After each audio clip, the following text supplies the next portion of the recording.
What do you think of when you think of Norway? Personally, I think of big, strong Vikings and Norse gods. I've always been drawn to Scandinavian culture and have read up on the history of the area. Today, I'm going to talk to you about Norway.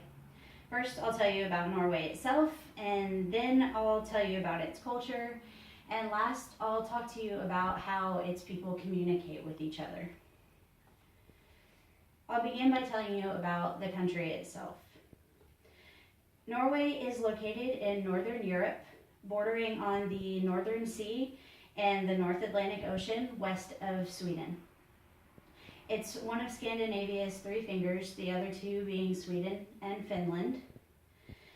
It's slightly larger than America's New Mexico, according to Culturegrams Online in the article Norway and in the section labeled Land and Climate.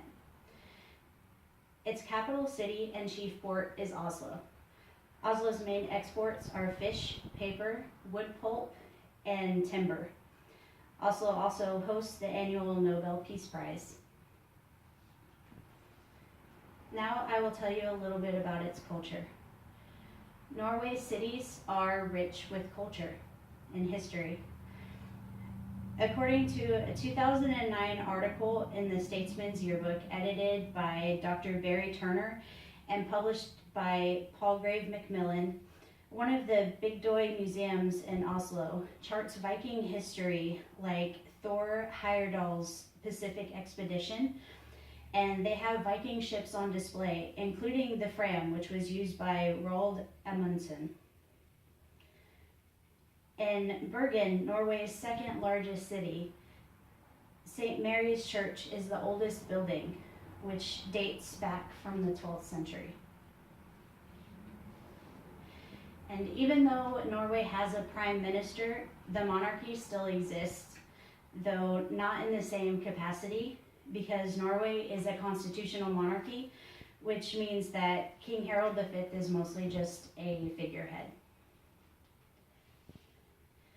Now that I've talked about its culture, I'll tell you a little bit about how its people communicate. Norwegians use mainly verbal communication with each other. Norwegian is, of course, Norway's national language. Both Bokmål Norwegian and Nynorsk Norwegian are recognized.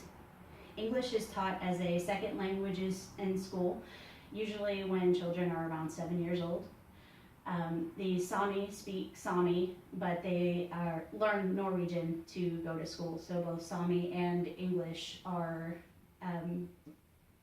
well known throughout Norway.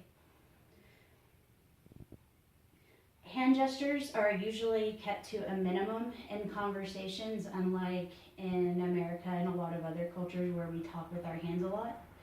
However, having your hands in your pockets is considered rude. Now that I've told you about Norway, let me conclude. First, I told you about the country itself. Then I told you about its culture. Finally, I told you about how its people communicate. A place so rich in history and culture, with so many places to visit and things to see. If you ever get a chance to go, don't say no way to Norway.